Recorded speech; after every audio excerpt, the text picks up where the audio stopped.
Welcome. Welcome to the channel. Hope you had a good week. Happy Friday. Happy everything. I wanted to just do a quick video today. Well, actually, this is not going to be a quick one. This is a conversation I had with Marcus Pittman last week. Marcus Pittman is the CEO of Lore.tv. He's also a filmmaker. We had a conversation about Christian investments. And I got to be honest with you, this is an exciting time. And it doesn't even matter what your business is, right? Like, you could be a plumber, you could be a recruiter like me, you could be a software engineer, you could be a filmmaker, you could be whatever you are. You know, it doesn't even matter really what the industry is. You can sell insurance, for goodness sake. And there is such a huge business opportunity for you, for everybody. And it's so simple, right? Because basically what I'm proposing is, no matter what your business is, if you start a company and you do good work, right? You do good work, you're diligent, you've got Christian morals, and you're not woke, that's like they've created this business opportunity for us. Do good work in whatever you do, work unto the Lord, and don't be woke. The woke stuff is like, it's such a cancer. And you might say, I don't know, man, like everyone seems to be woke. I don't know how much business I can get for not being woke. I got to be honest with you. I think there's a huge market for it now. People are seeing how poisonous all this stuff is. They're seeing how poisonous it is, and they're kind of sick of it. They're kind of, some people are afraid to say they're sick of it, but they are. But in the future, this is going to be absolutely a huge market opportunity. There are so many recruiting companies right now that are going headlong into the diversity, equity, and inclusion route, and that doesn't lead to anything good. That's actually a way to ruin your company if you go down that road too far. And so I'm sitting here, okay, maybe I'm giving up some business in the front end, but I know I'm going to get business now, and I know that I'm going to be the non-woke recruiter, and they're going to remember I'm the non-woke recruiter, the one who actually cares about results and not skin color. And they're going to I'm going to have a huge market opportunity. And so this is true of any business, right? Like, just any business at all. Don't be a communist, don't be woke, and you just bide your time, because the market opportunity is huge. And this goes for Christian investing too. This is a conversation with Marcus Pittman about this exact thing. I hope you enjoy it. Welcome to the channel. I've got Marcus Pittman here, who is the CEO and founder of Lore, maybe the emperor of Lore. I don't know. He could be all of these things. Whatever I want.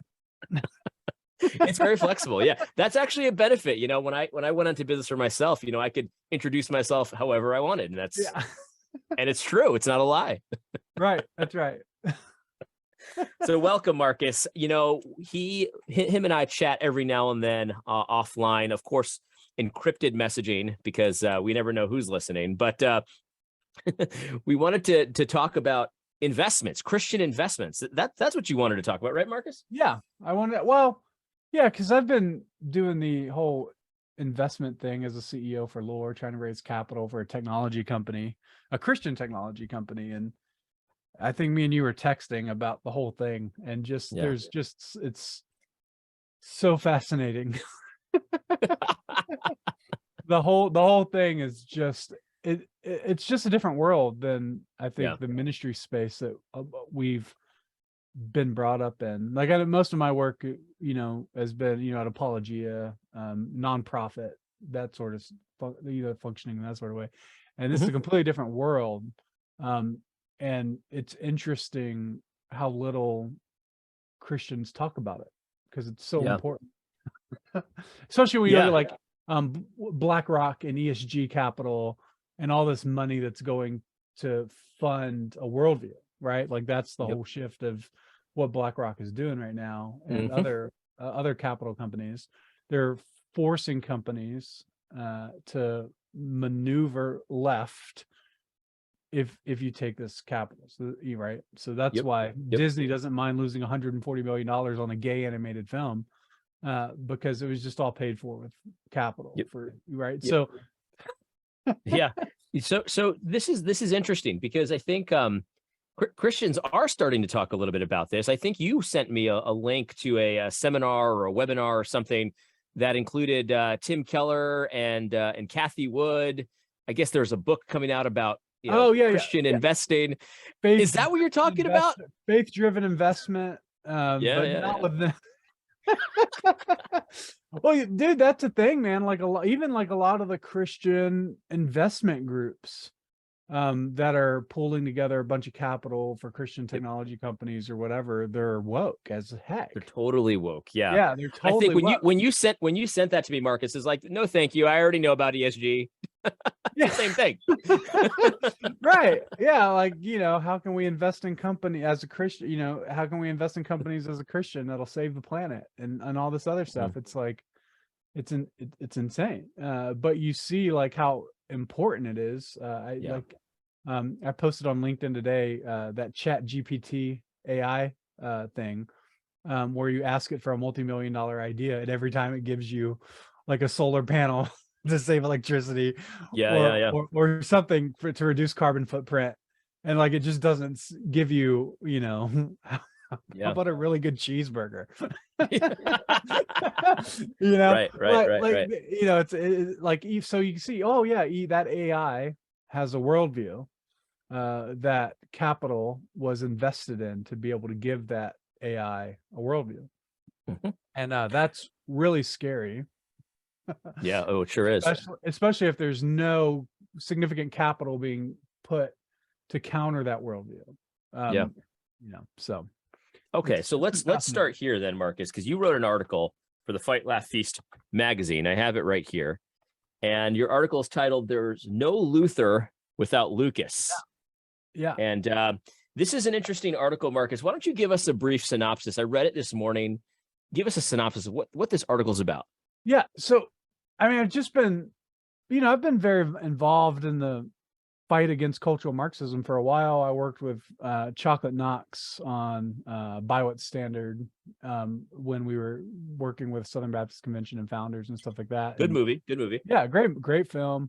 And we so we've been seeing this for a while with Resolution 9 and all that sort of stuff that took place with the SBC, but I've just been noticing that like where we're putting our efforts to counter cultural Marxism and CRT isn't where I don't think it's been the most wise use of those funds and resources.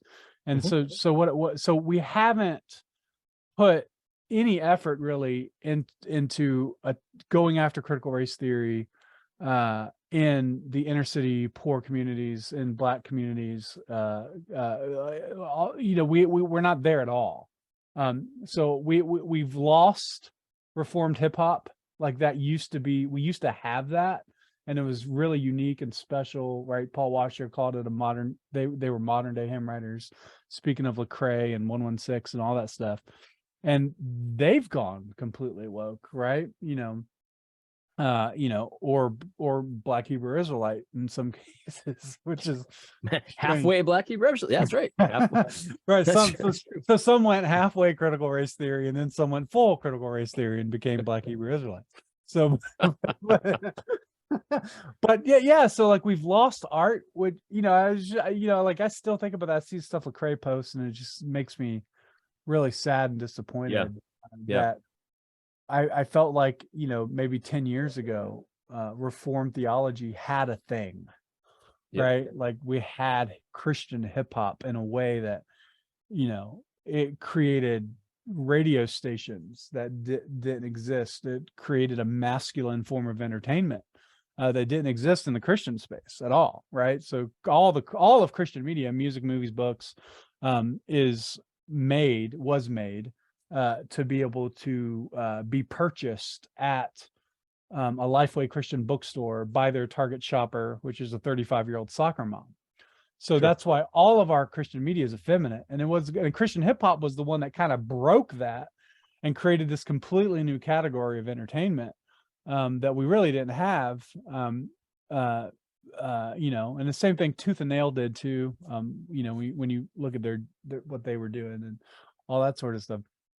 But so we've lost that for some reason, and I we can draw our conclusions as to that, but I think it's because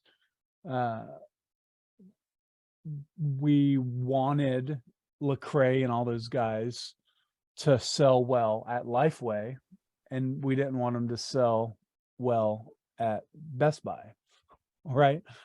So we tried to control them and manipulate them and get them back into the soccer mom category. And I think the result of that, for some reason, wasn't, we're just going to do our own thing and glorify God, and we don't need Lifeway Christian bookstores because we have iTunes. It was, we're just going to completely abandon the church altogether, and what do they call it? We're going to deconstruct, right? And Yeah. so really sad. But that was, I think, our time where we should have said, especially those that knew critical race theory was coming, that was like there, like that is where I think a lot of money and resources should have gone, because the impact they were making was incredible, and we didn't. And so it's just been really fascinating just to see things take place. And what I talk about in the article specifically was Martin Luther. He didn't just like preach at the seminaries, and he didn't just preach to the elites at the top. He got artists and he used artists to get the theology in the hands of the people. So, like I said with Lucas,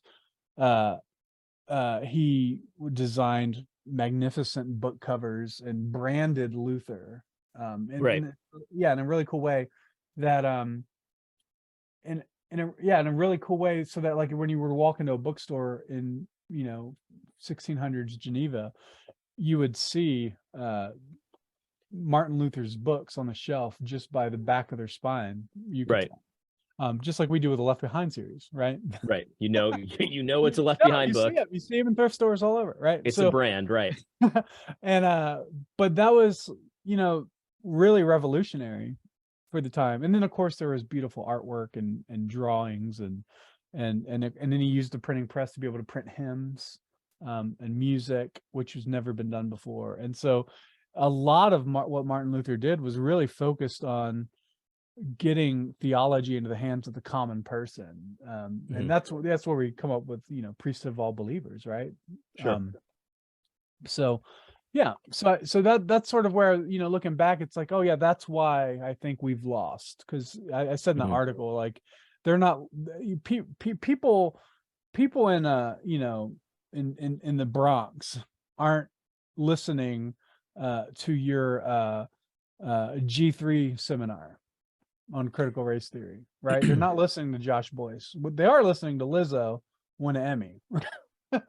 Right? Like that's where their attention. And we haven't really put any resources into really cultivating artists as the world is crumbling around us. We figured it out. So let me stop you for a second. So as far as I don't really know a whole lot about Reformed hip hop. I mean, I obviously knew about Lecrae, but people like that.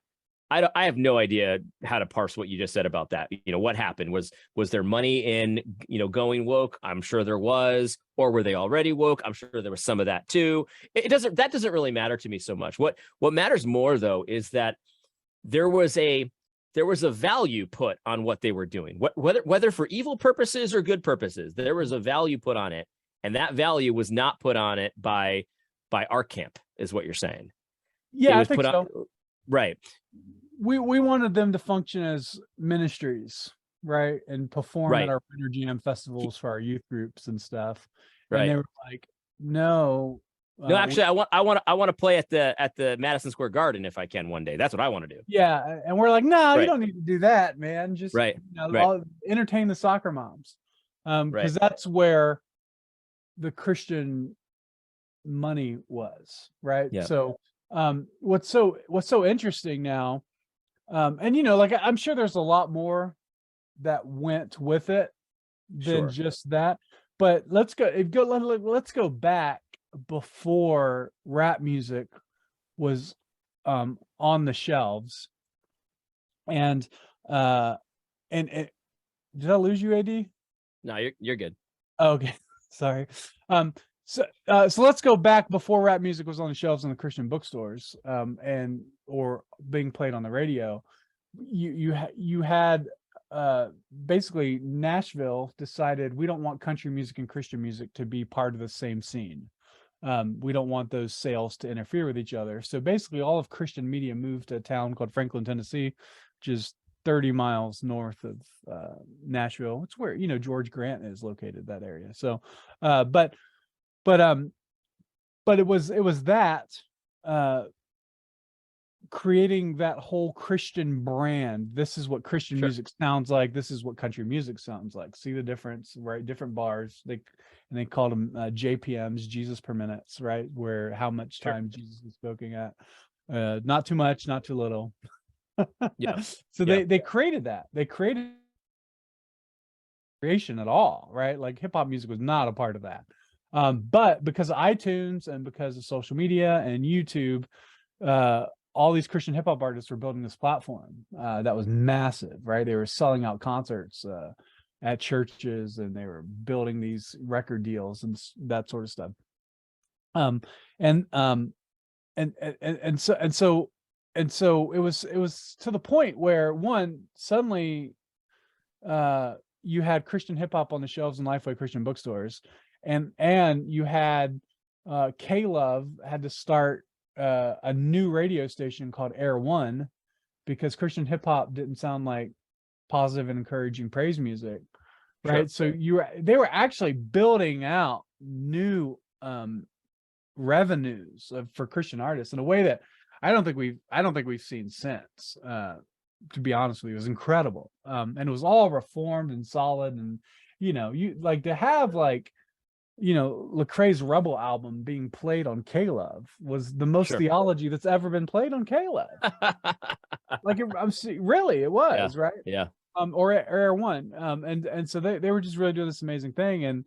And they built infrastructure, and they built pipelines for Christian artists to really be able to make a name for themselves without using the Franklin pipeline that was controlled mainly through Nashville Capital. So interesting. Okay, so let's chat. So you mentioned we haven't been chatting yet. We're just going to start right now. Okay. You mentioned the Bronx, and how people in the Bronx, in general, they're not listening to G3 sermons and stuff like that, or they're not listening to the 80 Robles podcast or stuff like that. But they're listening to Lizzo, right? And you could say that about other places as well. Poor areas all around the country. It doesn't have to be inner city. It could be in the country, or it can be anything, or just the general population. I think sometimes, because of the way the algorithms work, we feel like there's a lot of us, and there really isn't that many of us out there. Right. That's right. And so the general population, like we look at Lizzo, and I got to be honest with you, I didn't know who she was until like a few months ago. And I was like, how can she be a celebrity? I don't get this. I don't understand.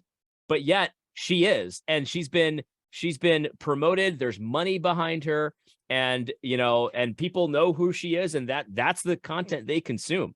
Mm-hmm. And so what you're saying is, I think, is that there was investment that went behind that for decades to create, a pipeline of content for people to consume. And it has not necessarily always been with good worldviews behind it. And we lack that investment, that kind of commitment to the message, so to speak. Yeah, I don't think conservatives, especially conservatives with capital to invest, I don't think they see value in art, or they know how to attach a value to it. And Jason Farley, he's our chief content officer at Lore. He said, I'm probably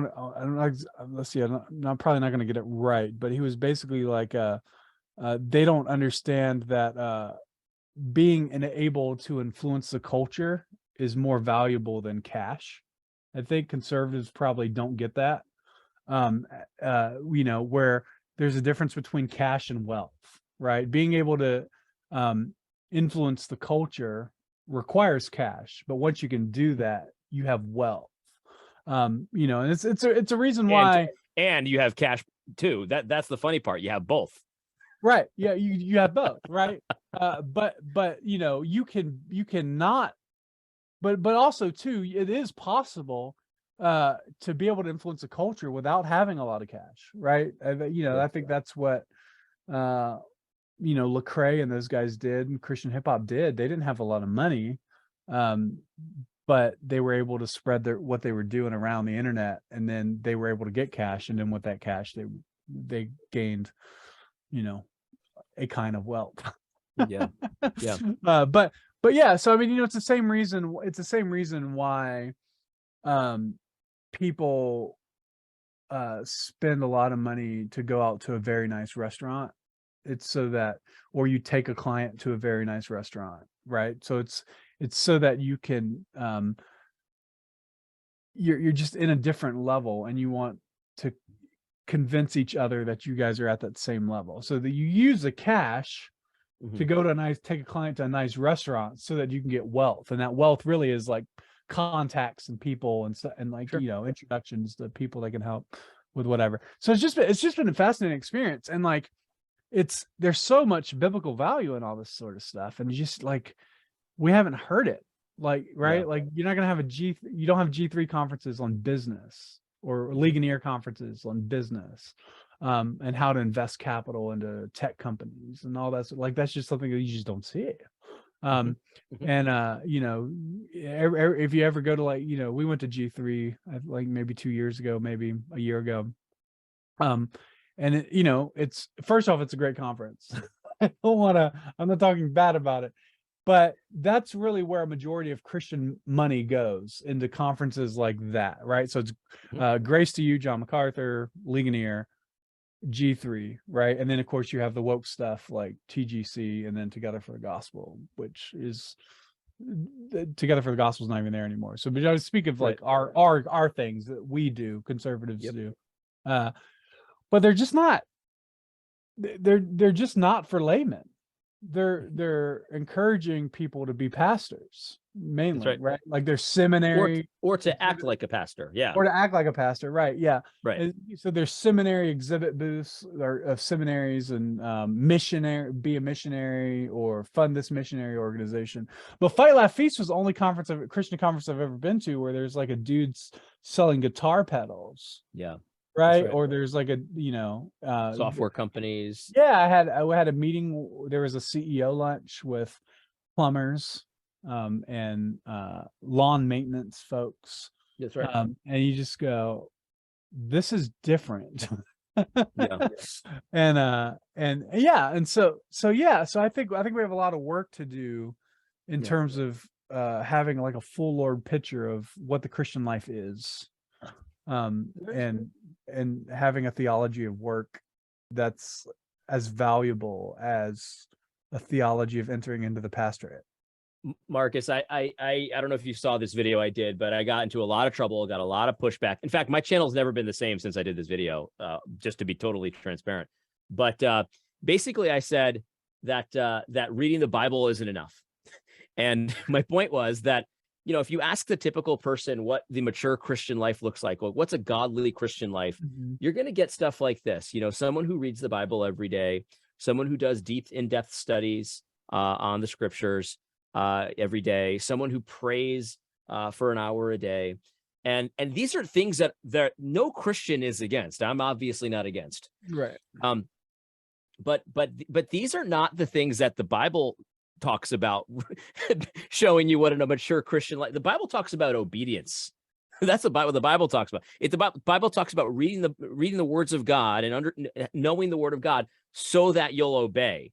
And so you have your whole life there, and everything that you're doing, whatever it is. And I know you're very familiar with the passages about the artisans in the Bible, and there's a lot of care taken to describe the very artistic way that they're building the certain thing in the tabernacle. There's just like so much detail. And it's like, these guys were so skilled. They were filled with the Holy Spirit. They were skilled. And there's like all this stuff there.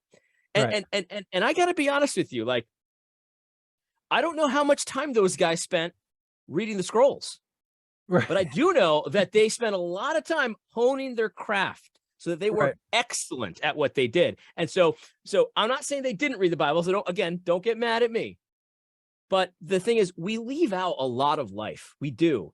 I think of like the plumbers, right? Like you said, like a plumber who's just getting started. He's on his own. He works his tail off, 18 hours a day, whatever it is. And he comes home and he wants to spend some time with his family. And he doesn't have a whole lot of time to do in-depth word studies.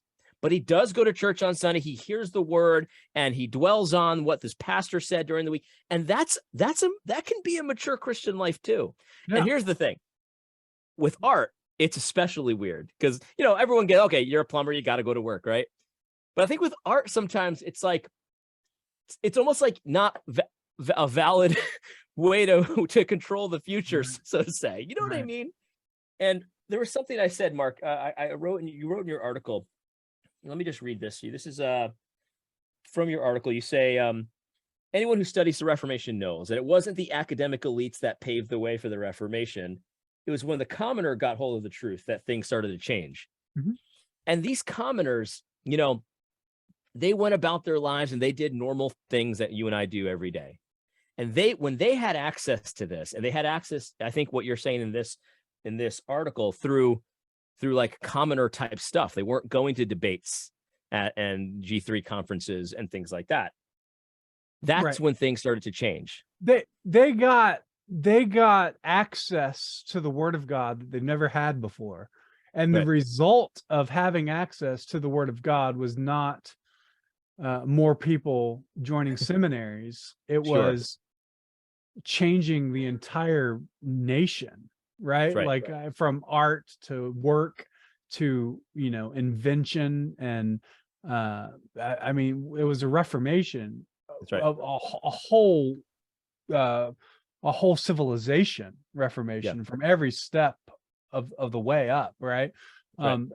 Suddenly there was value in the chefs who could make good food, right? Like music was the thing that you mentioned in the article that got me. It's like everyone's singing these songs, regular songs, songs that everyone can sing. You don't have to have a degree to sing, and it's like that's what changed everything. Right. Yeah. Right. You know what I mean?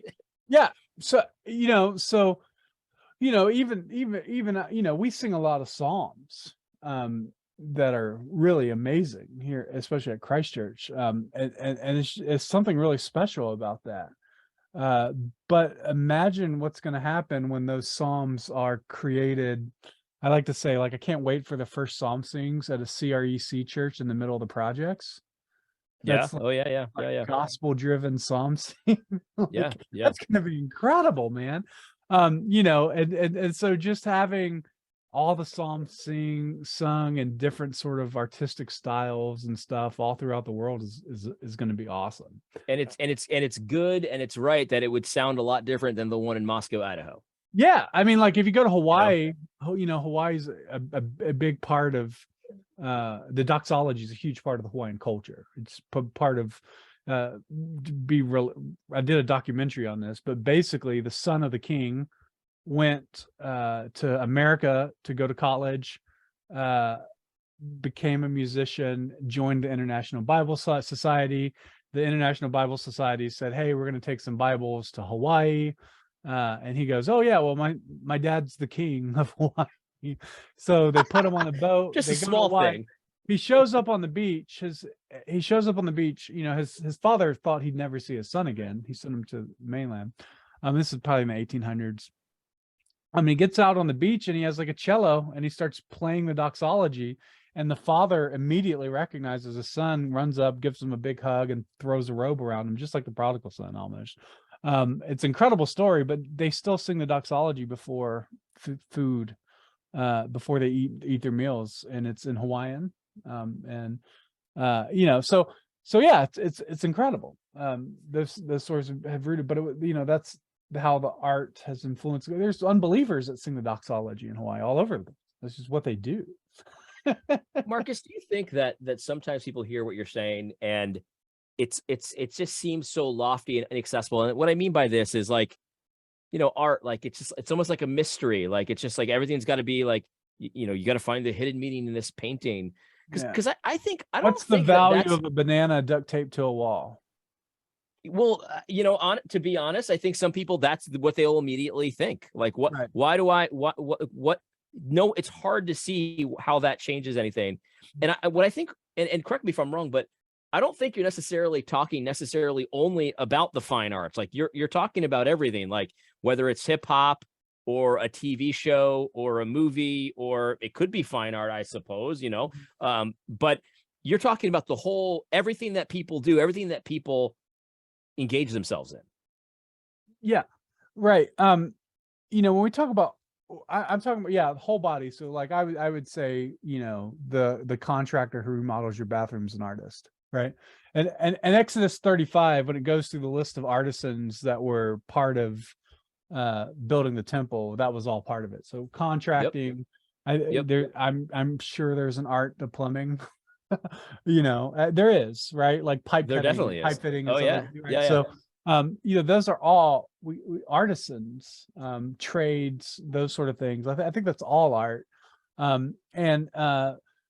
So there's that on one scale, but then there's also this higher level art, which is filmmaking and music and paintings and those sort of things. And that's where I think conservative investors just abandon all sort of rationality when it comes to that. And the reason I think this is, I think, as I've been doing pitches for lore, I've given several hundred pitches, maybe 100 pitches. I don't know how many I've given. It's been 2 years. It's been 2 years of asking for money. But out of all those pitches, only like 2 people have said, "Oh, can we see some of the films that are going to be on lore?" Right. And that's why we talked about this before, but I posted on LinkedIn, if you were going to invest in a restaurant, would you want to see the numbers in the books first or taste the food? Right. And Absolutely. most everybody said taste the food, but a lot of the people that said taste the food, I've pitched to, and they didn't want to taste the food. Yeah. So I think there's this, and I think what that is I think I don't think conservatives are postmodern, but I think when it comes to art, they've kind of embraced that idea that art is, even if unconsciously they're doing it, because when I look at it, like a banana duct taped to a wall that gets sold for like $100,000, I just go, that is a scam. Objectively so. Obviously, it's not art. And when the God who created the heavens and the earth and called it good said that was an objective statement. We've embraced this idea that art is subjective and whatnot, but it's just not the case. Good art is good art, right? There's a reason why people of any age can watch I Love Lucy, and it's funny. It's objectively funny. Now some might like it more than others. Others might not care for it as much, and that's fine. But you can't say that I Love Lucy was not a funny show. Like, that's just all of the money that I Love Lucy generated in an economy would disagree with you. And so I think we as Christians need to say, look, art is either good or it is bad. Yeah. And we need to start investing in good art and not investing in bad art, like Hallmark nonsense that is made for 35-year-old soccer moms. Well, yeah, the thing that's interesting about that too is that like art is so valuable, in my opinion, that even bad art does influence things, even though it's not something you necessarily want to subject yourself to. It does. I think one example I always use is like, I have no idea. I've never seen this movie, so don't, no homo here, but I have no idea this is actually a good movie. But Brokeback Mountain is a movie that a lot of pagans really love, right? They think it's just beautiful, the filmography. I have no idea. Even if it was, I would have no idea, right? So, and they're like, oh, that, and a lot of people point to that as like, oh, that's when like gays really became mainstream. That was like a big thing. And maybe it was, maybe it wasn't. I actually think that there's other things that were more important to making gays mainstream. And I think it was like, there was that one sitcom where the main character was gay, and a lot of people liked it. What was it? Will and Grace, I think. Ellen. And that's right. I was going to mention her as well. And this is all stuff that we would just be like, oh, that's stupid. Who cares about that stuff? But it does influence things. Also, that show with the gay guys that would like make someone like look like a straight guy look gayer. What was that called? You know more about gay entertainment than I do. Queer, and I'll tell you why I know.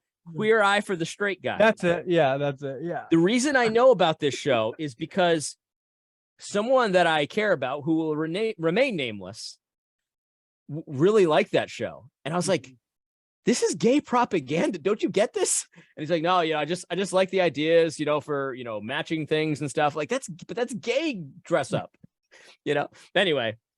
Right. But the point is, though, that stuff like that, which it's just like, it's like stupid stuff. We might not even consider that as art. It's just like stupid stuff. Right. But honestly, even bad stuff like that, no one's going to say that Queer Eye is like this brilliant show. Right. It's just a reality show.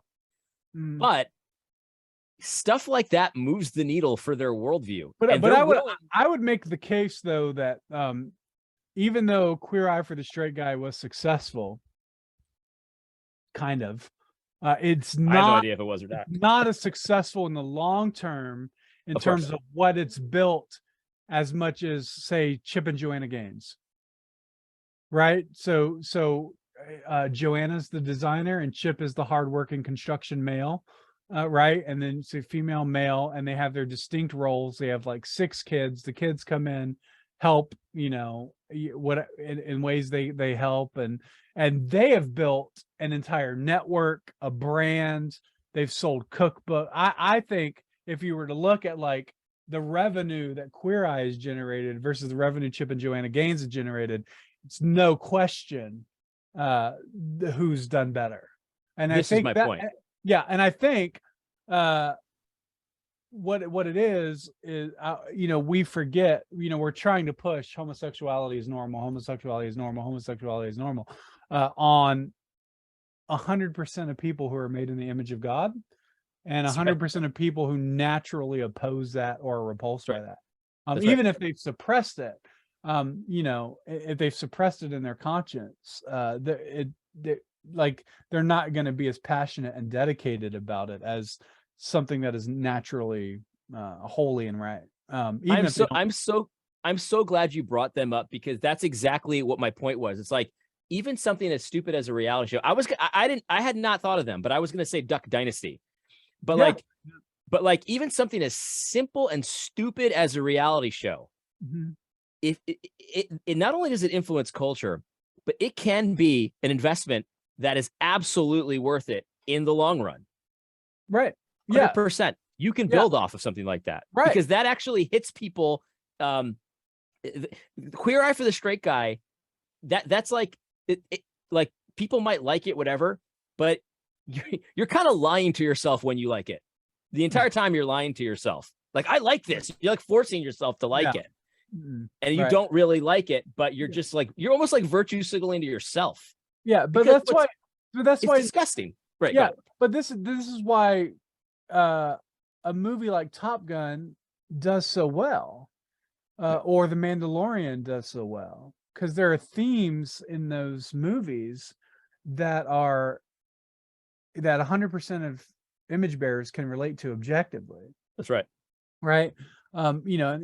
So but like when you have the first gay rom-com called Bros that came out this last year, and it just flops in the box office, and then the response is, oh, it's because there's a lot of anti-homosexuals who are not supporting this sort of content. But it's bigger than that. It's denying first off, it's denying fundamentally the sex female who watches rom-coms. That's the market of rom-coms. Women are created to enjoy those sort of things, right? And so you're not going to get women to go see a gay rom-com, and you're certainly not going to get men, even gay men, to go watch a rom-com. That's right. That's right. So it's like, who came up with that? Like, of course it's going to flop. But so we have to start looking at art objectively through these sort of lenses, and we can go, oh, the Mandalorian. Well, that succeeds not because it's Star Wars, although that's helpful. Mandalorian is successful because it's about a father and son and covenant and adoption.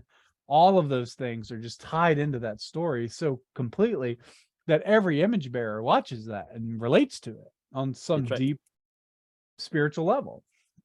So good. No, so we need more like that. We need to know that when we're creating stories and in the stories we're investing in.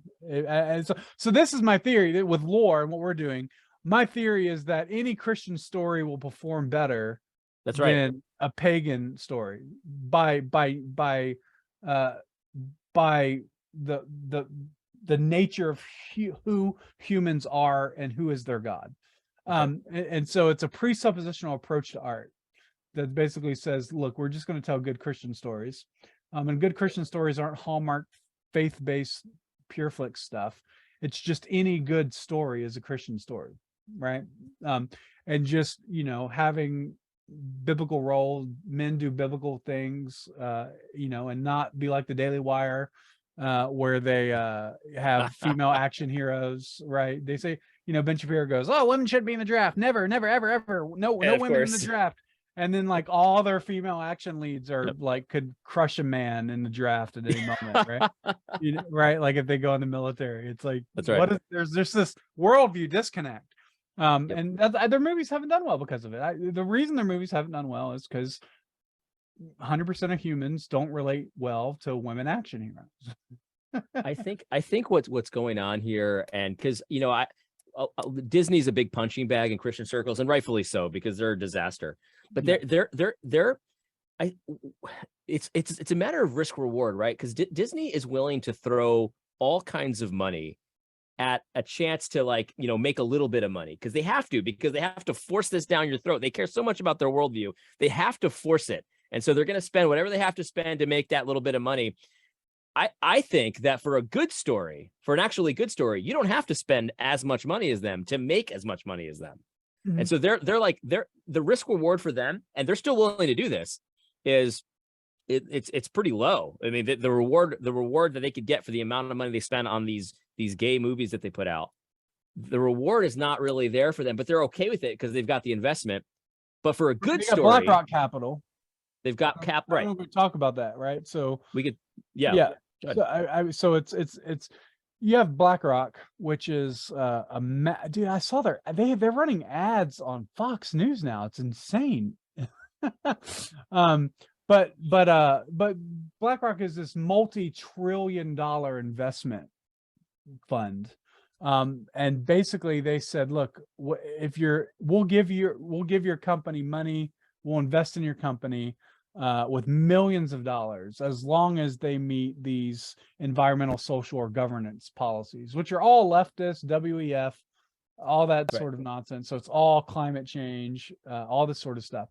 So when Disney invests $140 million into a gay movie, I 100% believe that's not really money they're investing from their general fund. Right. That is BlackRock Capital. That's BlackRock money. Right. So, and same thing with Netflix, by the way. If you listen to a podcast called Red Pilled America, it's a really good documentary storytelling podcast. But they do one called The Algorithms, and it's all about the history of Netflix and how the algorithms that BlackRock went to Netflix to make disagreed with the viewership of Dave Chappelle's comedy special.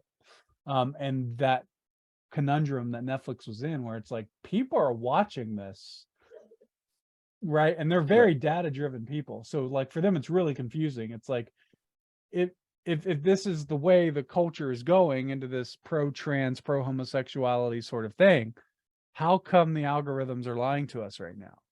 So I think they had a real crazy worldview crisis there, which is fascinating. So listen to that episode. Really goes into the history of BlackRock as well, and how their goal is to change culture by using capital to influence companies and their hiring practices, and taking the jab, all these sort of things, right? So if Christians start playing in this field, there's a huge opportunity because they're throwing more money after bad money, good money after bad money, again and again and again. They're trying to push this. They keep spending, and eventually that inefficiency, because they're not spending money on things that are making money. They're spending money on things that they want to shape the world into.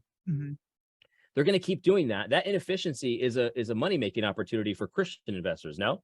Yeah, no, 100%. So that's what we see with all this alt tech stuff, right? So all these alt tech guys, and I've got to know a lot of really great guys. Some of them are Christians, some are not.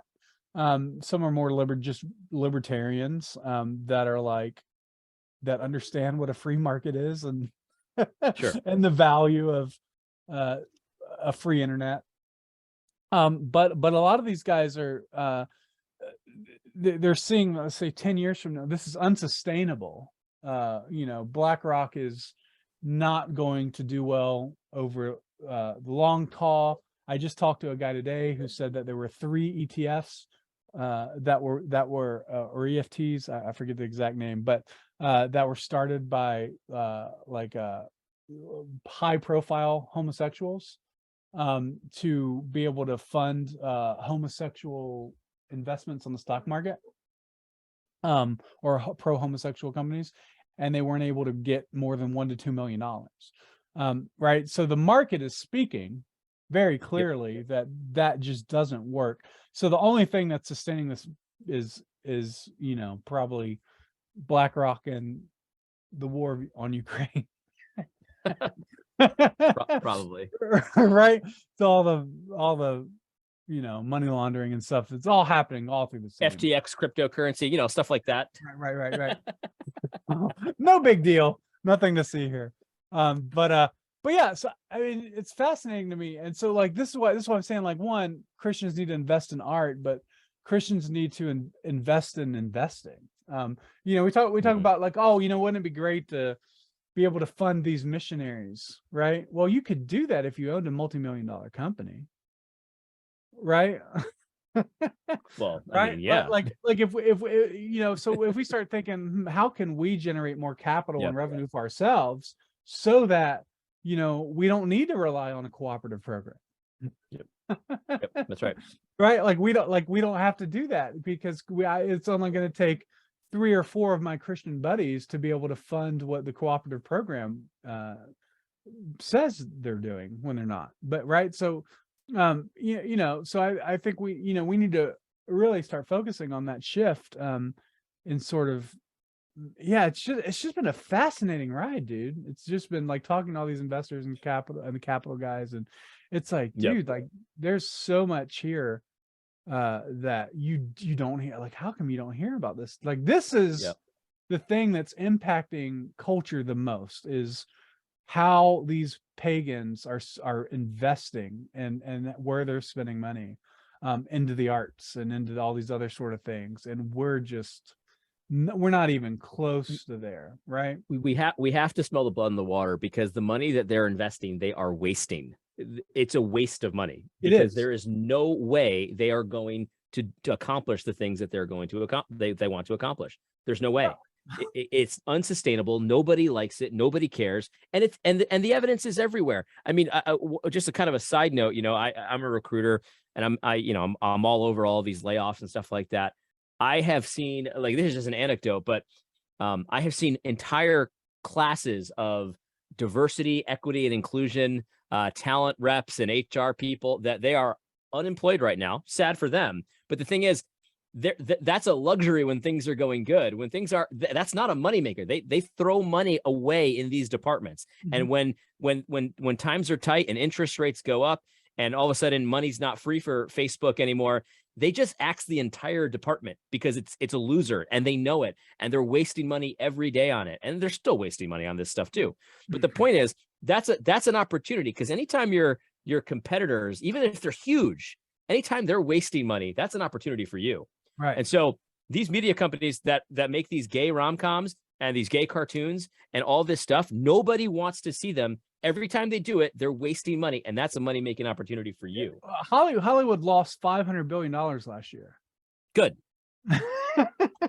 That means there's $500 billion that's just not being spent on media. That's right. I don't think it was $500 billion that people didn't have that they wanted to spend. That's right. There just wasn't anything interesting. I mean, my goodness, Top Gun, people were longing for that, right? Like that movie, like, right? And I think they're probably gonna do the same thing with Mission Impossible when that comes out. That's probably gonna be a massive hit because everything Tom Cruise does is masculine, right? I mean, we could argue about his Scientology or whatever, but it is very much kill the dragon, get the girl. All his movies are, right? So it's, you know, so I think that's just what he does well. I don't think Tom Cruise is so much the winner there, although he's incredibly talented. But I think if you just, you know, this is, well, I think, see, this is interesting because I think Amazon Prime's figured this out. Because Amazon Prime owns IMDb, right? Amazon bought IMDb so that they could get all the data of what people are searching for, and everybody's searching, and then they, not only that, so they go, Tom Clancy is the #1 book, right? This book is, you know, and then the guy that plays Jim from The Office is like the #1 most searched actor on IMDb. So let's put those two together, and then you get Jack, what Jack Ryan, right? Yep. So huge hit. I guarantee you Jack Ryan is doing better for Amazon than Lord of the Rings. But that's just all blind data. Like, that's all, they had to buy IMDb. They have to have Amazon to be able to get that data, when we can look at a Christian worldview and go, yeah, you just make some masculine movie. It's like it's not shocking. It's not rocket scientists. It's not science. I don't need IMDb to know that masculinity is really winning in the, and so it's not just Jack Ryan, it's Jack Ryan, Jack Reacher. What they isn't there? There's another one. They bought, so they went and bought all the James Bond movies, all the rights to James Bond movies, right? So they're seeing, so Amazon is seeing it. They don't have the worldview to know why they're seeing it. But they're going after masculine entertainment in a very powerful way. So I am actually way more threatened by Amazon than Netflix or VidAngel. This is the key. This is the key, though. So, like, for them. A lot of the lessons that we learn from Hollywood being so woke is that this stuff doesn't matter. That's not the lesson to learn. The lesson to learn is that we should never have given that stuff away. We should never have taken our eye off the ball. And now is the time to. This is a window of opportunity right now to fill this colossal, you know, cavern of emptiness that they're trying. They're spending money and they're trying to turn you gay through movies, but it's not going to work. No. And but you don't have to just sit by and let them do that. You can do something else and make a ton of money doing it, which is good, but also shape the future, which is good. Right. Because when people watch Chip and Joanna Gaines, like, even guys, like, I've watched a few of their shows because, you know, my wife likes that stuff sometimes. Me and my wife too. watch the show all the time. When people watch that, they want to have what they have. They want to have a good relationship. They want to have children that they love. They want to have a little homestead and stuff like that. Those are good desires. Yeah. Those are good desires. And so you can harness that stuff. You watch it and you go, man, I want to be able to buy a house for my wife like that.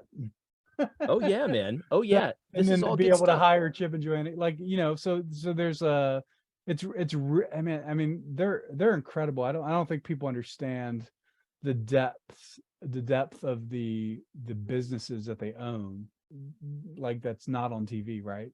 You know, I think most of Waco is probably owned by them in Texas. You know, and stuff, you know, and this is why one of the things, all from a stupid reality show, Marcus. Yeah, all from a stupid reality show. Like, yeah, why would you want to invest in a reality show? But yeah, so there's that, and you know, but when I'm here, I live here in Moscow, Idaho, and it's just filled with Christian entrepreneurs who have capital and are trying to figure out the best way to utilize that capital and build things and build businesses. And the town is terrified of us. The town is terrified of us because we're entrepreneurs. We buy property. You've been to Moscow, AD? Have you been? I have not. No, not yet. Dude, So you just walk down Main Street and you can just point out all the businesses that are owned by members of Christ Church, because we're not socialist, right? And so capitalists buy property. And when you're in a town full of socialists, they're not buying property. And so it's very easy to take over a small town like that in terms of all the business and economy. And so just being around these people here and just seeing how valuable to a Christian community a restaurant is, right? Always having a place to go, and to meet other people from your church, and just, all those sort of things, like that's on a small scale. But there's also some pretty major businesses in capital here too. Like the work that Andrew's doing with Red Balloon is incredible. And what he's providing for people, for employers and employees, is just, dude, I'll take I'll line that ministry up and the fruit of that ministry as a business up against G3 any day. Like those things are incredible. So what? That's gonna get me in so much trouble. But but we need to have these conversations as to, like, what is the value of a missionary and what is the value of a business owner in the Christian community? Well, they're the same, right? Like they're but we've completely abandoned that, and given all this money, so much money to, the IMB and the NAMB, and just when we should have created Christian capital allotments and started investing. But listen, I think it's all good if you want to have all these conferences, and funding missionaries is good. I know Marcus thinks funding missionaries is good too. Of course. All of this is good. This is how I got into trouble, because I'll say something like that and people are like, what are you saying? The missionary of God is not important? Of course it's important, but not everybody is a missionary. And I'm not saying we should get rid of G3 or we shouldn't have G3 or anything like that at all. Not at all. But the truth is, most people aren't missionaries. Most people aren't pastors. Right. Most people aren't academics. Most people don't really care about academic debates. Most people don't. And that's okay. That doesn't make you lesser of a person or anything. But the thing is, the mission is all over the place. You know what I mean? Like we should be on mission in our reality shows as well. We should be on mission in our, like our plumbing businesses, our job search tools, like you mentioned, Red Balloon, of course. We should be doing good work from a Christian worldview in every area that we have. And you can command the future that way, and you can have fun, and you can make a ton of money doing it as well. Right. Right. Yeah. I think that's going to be the next major shift, because I think if we can get, we saw these Christians that are like, oh yeah, critical race theory and cultural Marxism is just throughout all these institutions. Donald Trump is not going to rescue us from that. Like, it's not going to happen. Like it's not. I love the big guy, but it's not going to happen. I love Donald Trump. I really do. But this is not going to happen as a result of an election.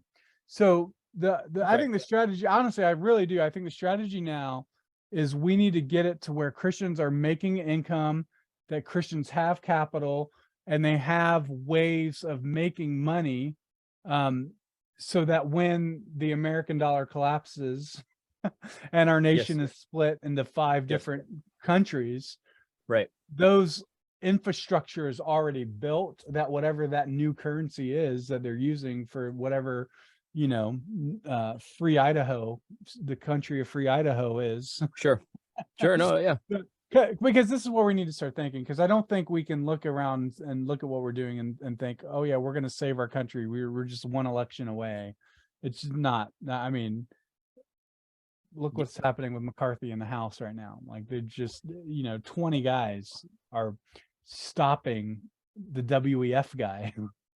Right. They're doing it, and they're being called terrorists by the Republicans and all this other sort. It's like, look, it's not. It's like you're not. Politics isn't good. Like it's done. Like it's done. So we need to build capital and infrastructure. So that when there's a new America, that we can really be the leaders right off the gate. So. 100%, man. No, I'm with you there. I'm pretty black-pilled on elections, but I am not black-pilled on America. Not at all. I think there's a way forward, but it's just not the election way. Right. That's right. That's right. Yeah. Yeah. So, I mean, it could be, I don't know. But it doesn't, but the thing is, it doesn't even matter, because even if it is, okay, great, but you still can, build capital and own businesses and do all that stuff too. Yeah. No matter It what, works either way. no matter what the name of the country is your land is sitting on, it's, as long as it's still your land. Yeah. Like that, like that's what's key, right? So, you build these businesses, you build these, the infrastructure, to be a good log harvester, right? Like you build all these sort of things, and then you keep doing your business no matter what happens to the country around you. That's just how it works, and we need to start thinking that way, because right now the concern is if the dollar were to collapse, most Christians don't have anything. They're dependent on that. We don't have. I've often said, really take a good look around, and what if these things that you hate, like, the FBI and then the poison food supply chains and big pharma, what if they all went away in an instant? How long would you last? Right. I mean, the answer for most people, including myself, is definitely not more than a few months. Right. And it's like, so, and when I asked myself that question, when I asked myself that question, it's like, okay, so why don't I think about that and have a plan and have options and things like that? And I think I've kind of addressed some of those things, but we all have to do that. And that's why I really like Gab, because they're not like, listen, Gab is not all the way there yet, and there's some downsides to Gab. But the thing is, though, if Twitter went down and if Facebook went down, Gab would be there, and it's ready. Right. They're ready to go. And when that time comes, they are going to make a ton of money, and they're going to have an influx of users and businesses and opportunities, and they're just biding their time. They're ready for it. You know what I mean? Yeah. Yeah. Well, I think what we want, what I tend to think of is like, we need Christians to have all the infrastructure and stuff ready to go, so that if Reformation 2.0 happens, that's right.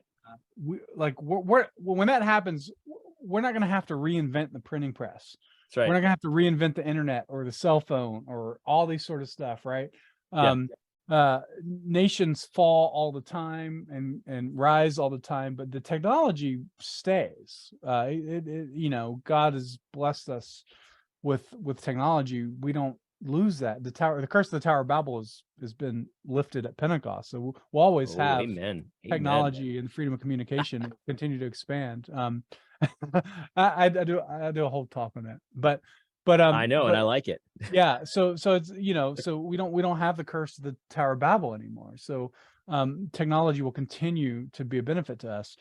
So when Reformation 2.0 comes along, it's like God's going to release whatever it is, whatever veils he releases over people, and there's going to be even greater technologies and stuff. Mm-hmm. And we want to have Christians that are able to invest in those things, right? That's right. So that's whatever. Right.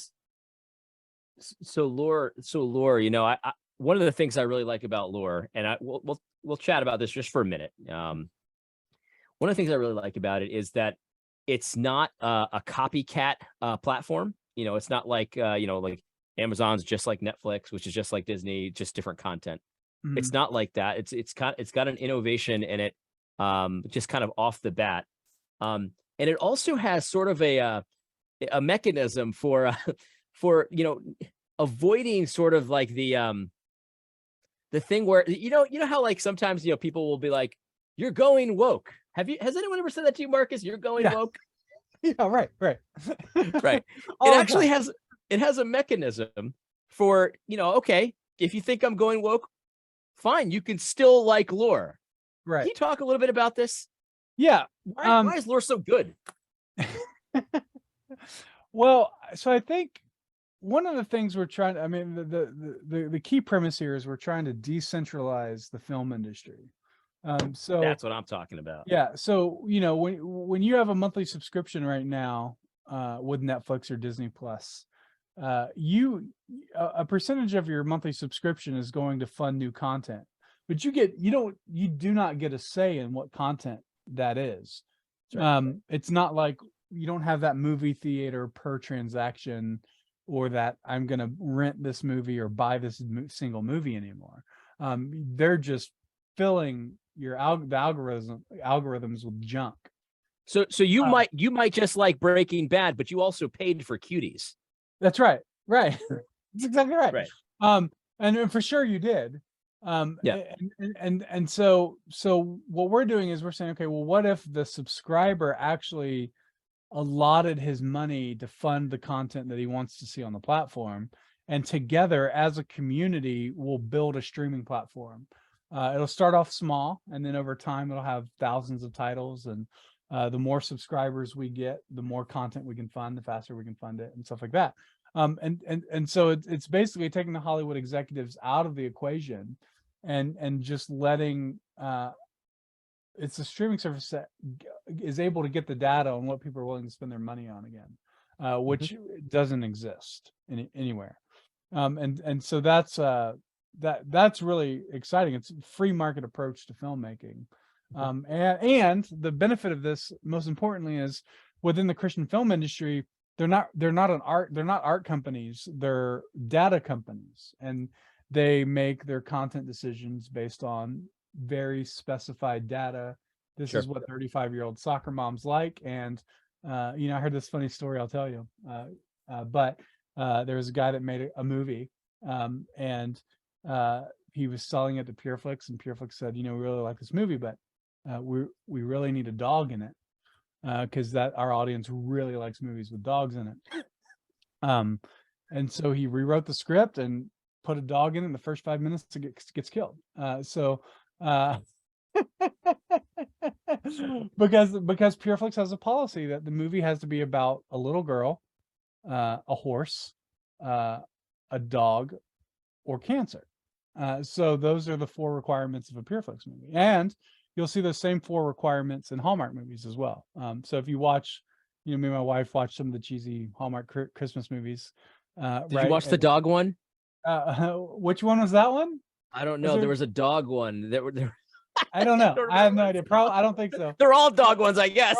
But they're all dog ones, right? So and as I'm watching the movie, I'm like, there's the horse, there's the dog, and they're just there, and you go, oh, that's so weird to have this random single man have a dog for no reason, and it's like, oh, but once you know how PureFlix works, or how the Christian film industry works, and how that whole Hallmark genre, which includes Christian film, that's where to go.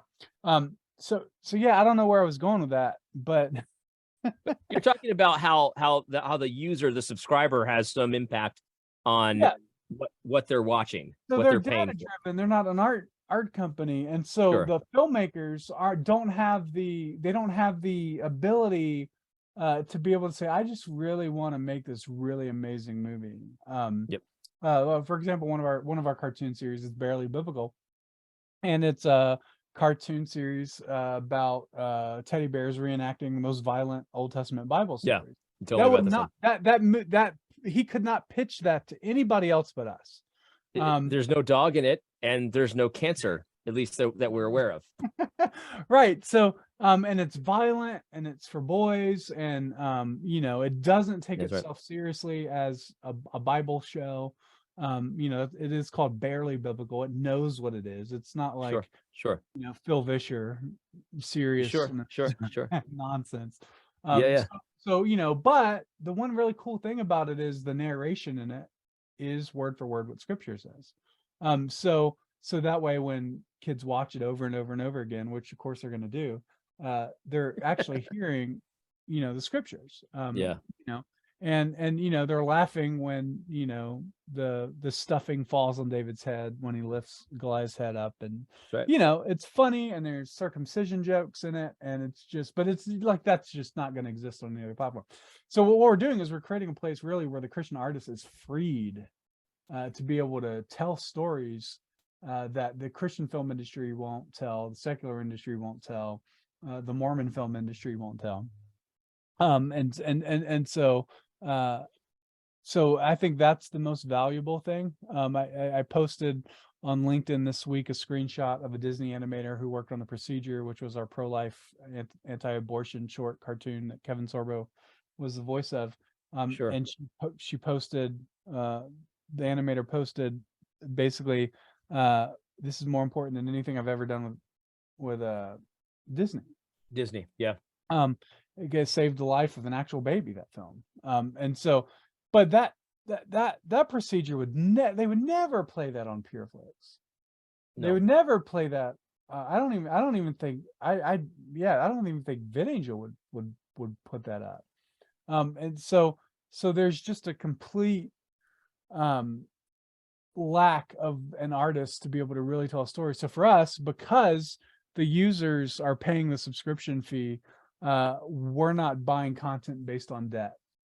So we don't buy content until the audience has already basically paid for it. So that really frees up the artist, because there's no risk to us to be able to pitch to the audience a project or an idea, other than it sounds like it's good for the artist because it frees them, and it's good for the subscriber because they actually can decide what they're getting in their feed, instead of a executive board algorithm person. Right. Yeah, that's right. So I'm really excited to see what that does. I mean, our beta, we did really well, went from 0 to 3,000 users in 5 to 6 weeks and funded 10 episodes of content. And it was just insane. And then that was a fun beta. I was part of it, and I was putting in my my currency into the things that I wanted to see. And I gotta be honest, look, I know documentaries are nice and good, and that's all well and good, but I did not put a single dime into that. I put it all into the scary Dark Collar reality show. Yeah, all my money went to Dark Collar, and I just wanted to see the next one. But you know what we found, which I think is absolutely groundbreaking, is there were people that funded Dark Collar, and there were people that funded Teach All Nations, and those were two very distinct audiences. Sure. Funding right.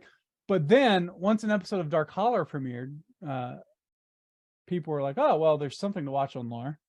So I'll watch Dark Collar, and the people who are funding Teach All Nations slowly began to fund Dark Collar.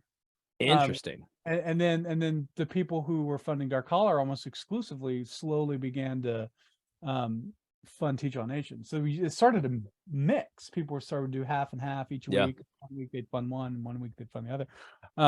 But it was like, so we have all that data. It's incredible. And it's really going to help the artists, not so much us, but it's really, for us to go to the artists and go, our audience really wants to pay a lot of money for this kind of content. That's right. That's right. That's opening up those analytics and data to artists and stuff like that is part of the plan, and just really freeing the artists has been one of the biggest joys, I think, of we just are working on a project that somebody went to Daily Wire for, and they came to us and they said, "Look, Daily Wire has a lot of money, but you guys have the freedom, and I'd rather the guarantee of freedom and the hope of money than the guarantee of money and and no freedom." So that was like, okay, we're really onto something here. We're really providing something artists, and once you have the artists, you'll have the money. Like the people will come for the stories, and so just really what we're doing is we're not trying to make multi-million-dollar productions. We're trying to make really cool independent art house films and TV shows, and from there we can grow. But we just really want to be an art house and be the beginning. We talk about the pipeline, right? We want to be the beginning of the pipeline for the Christian film industry. They can make a name for themselves on Lore and then go sign multi-million-dollar productions otherwhere, but they got their start with us, and from that we basically influence the culture and stuff like that is the game plan. So, and it's gonna happen. We're gonna crush it. We're gonna launch in spring. We got a significant investment, and so we're still raising money. If you guys are out there listening, and you're an accredited investor and really want to build something that's going to change the world, we're launching in the spring. So that's been the grind for the past 2 years. I can't wait, man. I can't wait. I'm looking forward to it. Most startups don't get the launch. So the fact that we're going to get the launch is a big deal. Yeah, I listen, the beta was cool. I can't wait to see how it all looks when it launches in the spring. I'm excited about it. I don't work for Laura, just so everybody knows. But I love the idea. I think that it's a huge opportunity to make a ton of money and to do something good and do something you can feel good about. Listen, like you said, Daily Wire's putting money into this. And unfortunately, they're also throwing money away, just like these other companies are doing. So listen, when your competitors insist on throwing money away and wasting time and effort, that's a time to chomp at the bit, man. I'm doing this in my own business as a recruiter. I see all these idiots. I'm going to say idiots because that's the nice way to put it. Wasting money on, we got to find diverse candidates. We got to find diversity and equity and inclusion. But that doesn't mean what it used to mean, by the way. That means like gay people and trans people. I know that's a waste of time and money. I'm just chomping at the bit, setting myself up as the non-woke guy, because eventually everyone's going to come to their senses. You know what I mean? Yeah, I completely agree, man. And anyway, like our jobs are important. So, they sure are. Yeah. And so we need to kind of get back to that priesthood of all believers. Sort of, that's what I'm really big on right now. So I think that's really going to be the shift. Amen. I agree. And sometimes things are hard to see coming, but the failure of these entertainment houses is not one of those things. It is easy to see this coming. Yeah. This is every new woke movie that comes out, this is just as worse as the next one. Yeah. And it's easy to see this one coming, man. I'm excited about it. God bless you, Marcus. I appreciate you coming on the show, and obviously anytime, man, the door's open. All right. Yeah. We'll be in touch. Yeah, well, I hope you enjoyed that. And again, a lot of the stuff we talked about here applies to any industry, and it's just an exciting time, man. Here's my belief. I think that Christians are going to have the most fun in the coming decades. Number one, we are going to have the time of our lives. We're going to grow our families. We're going to grow our empires. And we're going to honor God in everything we do, and we're going to make a ton of money while we do it. And that, my friends, sounds like a good time. I hope you found this video helpful. God bless.